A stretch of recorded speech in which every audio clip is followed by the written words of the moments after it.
Good afternoon. On this bright, sunny, gorgeous day in Australia. You can tell spring has sprung finally. I've actually been out for an 8k walk this morning.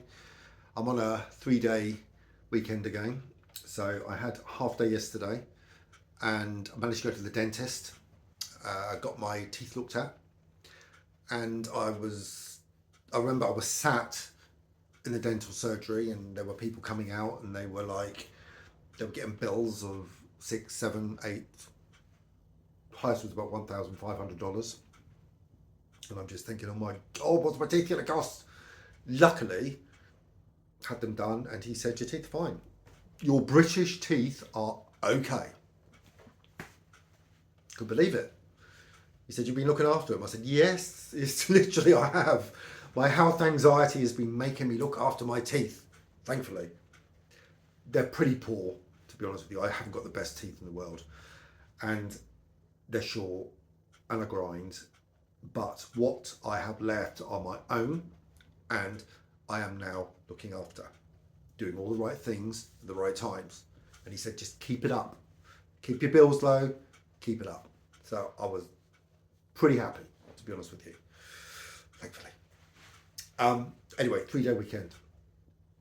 On Monday, we are going to the zoo. And it's a public holiday here, actually. So it's the King's birthday. I don't know why King's birthday is when it is, but apparently that's when they celebrate it. So public holiday, we're going to the zoo. Everyone in Western Australia gets, not Western Australia, but Perth, gets free tickets to the zoo. So we're going to spend the day there, have some lunch, and just relax. You know, it's a special weekend for us. It's our 29th anniversary of being together. And who'd have thought it?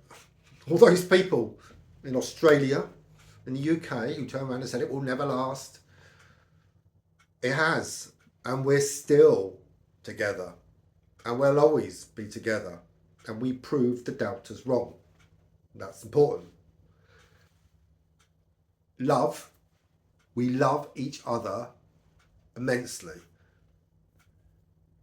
We've gone through so much in our life together, and it's made us stronger every time. I think the more you go through in life, the more things you have to deal with, the more determined you are as a couple to stay together. Not only are we in a relationship, but we have to fight the state, fight the judiciary, try and make sure that just because we are a same-sex couple, that we are allowed to stay together. Now, when we got together in 95, there were no laws in place to recognise our relationship whatsoever. None. Nothing at all. It was fighting a losing battle. It really was. But let's go back to 95. When I first met Daryl, I couldn't stand him. I thought he was an arrogant Australian. Now, please don't take offence. I'm not saying all Australians are arrogant. That was just my personal view of Daryl. He's actually lovely because we're still very much in love. But initially, those first impressions were not good. Eventually, we formed a friendship and bonded, and that friendship turned into a relationship. So on the 22nd of September, which is actually tomorrow, we left Southampton, where we were both living, and Pinky's pub, and took the first train out of the city and headed to Waterloo. One of my enduring memories of that time is walking across, I think it was either, was the Waterloo Bridge or Westminster Bridge? I can't remember. It was one of the two, and we're dragging this broken suitcase. I mean, I just left with the clothes on my back. Daryl had a suitcase with bits and pieces in, not a lot, but we were dragging this bloody suitcase across the bridge. Um, I'm sure I was losing my temper inside, but actually, I certainly would lose my temper physically now, but then it didn't matter. I didn't care because I was with the person I loved and wanted to be with. We headed towards the Heritage House Hotel. Sounds idyllic, sounds lovely. It was from the outside. It was a beautiful old Georgian mansion house. You know those big white buildings in London? If you've ever been there, you know what I'm talking about. And it was in Bayswater. So these buildings are everywhere there, in Kensington and Bayswater, all around there. Beautiful buildings. It was lovely. And then you put one foot inside. It was setting, it was like stepping back in time into a time warp, a 70s time warp. Mishmash of 70s carpet, ripped and torn, threads coming out. It was threadbare. And in the corner was a little kiosk with a little old lady looking over, peering over her glasses, knitting furiously away. Guess she was the concierge, whatever you want to call her. She eventually showed us upstairs to our room. It took a while because she was pretty old. And I remember we went up the first flight of stairs and there was this beautiful arch window. It was lovely. And you couldn't see out of it because it was just so filthy, filthy dirty. It was terrible. And we made our way up the staircase and eventually got to our room and went inside, and yeah, there was an even different coloured carpet with even more patterns. There were 7 beds in that room, and I bet it could talk. I bet that room could talk and tell a few stories, to be fair. I can imagine what went on in there. It was a mess, absolute mess. There was tape on the windows. There was an avocado shower cubicle in the room in the corner. Candlewick bedspread. Now, all of the beds had a different coloured candlewick bedspread. Try saying that when you're drunk. And I remember those from my childhood because when I was small, we used to have them. And I remember as a child, I used to pick the tufts out of these candlewick bedspreads. And my mother used to go mad because it used to be bald. It was literally bald. And it used to know as how. And so for me, it was a bit like comforting going into a room like that. It reminded me of literally my younger years. It's amazing how the little things, the little tiny things just trigger memory. And I think as I've gone older as well, certainly now, as old as I am, which isn't old, it's tiny things that trigger really, really happy memories. Not so much sad or horrible ones because they be blocked away somewhere. They're at the back, but good memories. Now, that was the most memorable place I've ever stayed in. I've stayed in a lot of hotels in my time, but that was the most memorable. And I remember Daryl and I, we walked down the stairs in the morning. The little old lady was still knitting furiously away. And she didn't even acknowledge us, I don't think. I think she might have just raised an eyebrow and that was it. And we just walked out. And opened the door and into the London air. Now, for those of you who haven't been to London, London has a smell about it. And it's not particularly pollution. It has a different aroma. It smells and feels differently.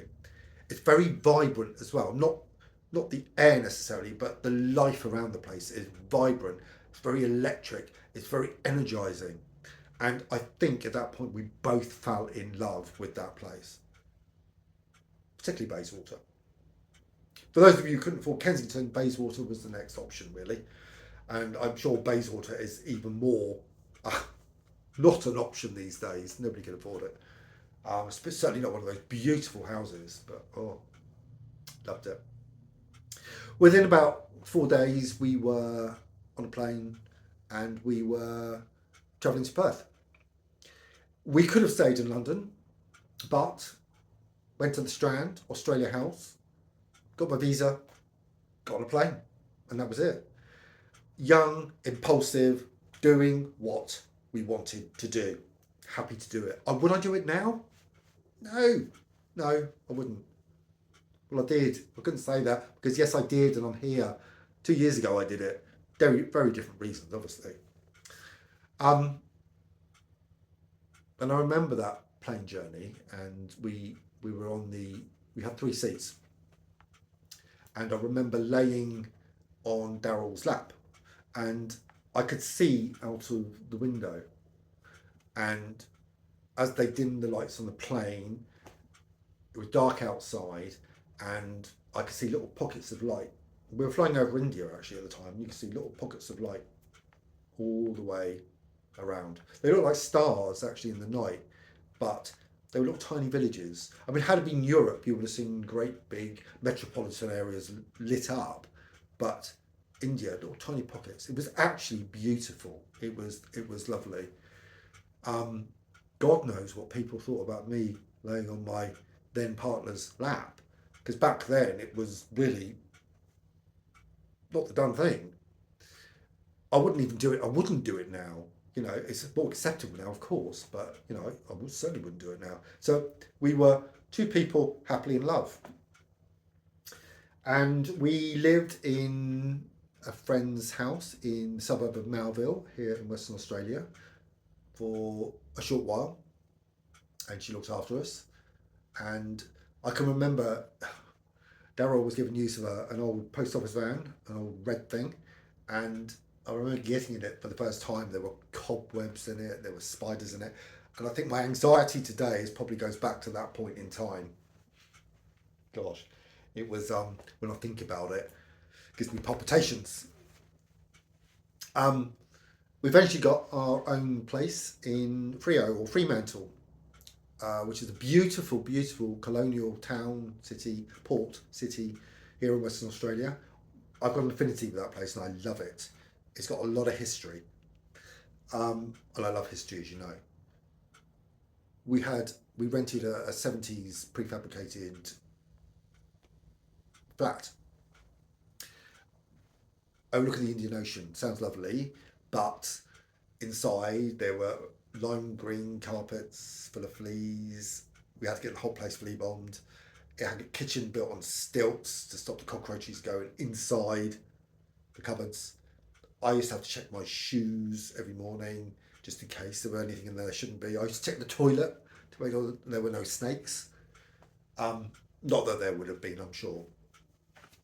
We had an old TV bought from cash converters, and it was on a crate. Didn't have any furniture, and a second-hand bed. I think we had a sofa, but we may have just had deck chairs or garden chairs. I cannot remember. It was that long ago. And I remember we used to lay in bed, and we had a channel SBS, and we were watching. It gets a lot of British programs on it, and we were watching Band of Gold. For those of you who remember, fantastic series, and it took us back because we both really love the UK. We really do. We just couldn't live there. Having said that, within a few months, I was back in the UK for personal reasons. Daryl followed me shortly afterwards, and we got our own place, and had a very productive time. And we saved quite a bit of money actually, and in 1996, 97, I got a holiday work visa and was able to go to Australia on a more permanent, semi-permanent basis, and got there for the second time. Again, it didn't work out. It just didn't. And everything, circumstances construed against us, and it just did not work out. Mainly on my behalf, I didn't like it. It was too hot. And having said that, today I love the heat. Then I hated it. And I missed Southampton and the people and the friends I had. So went back yet again. Had a right of blessing in 1998. So the new Labour government won in 97, which was the catalyst for allowing us to get back. They were making big changes.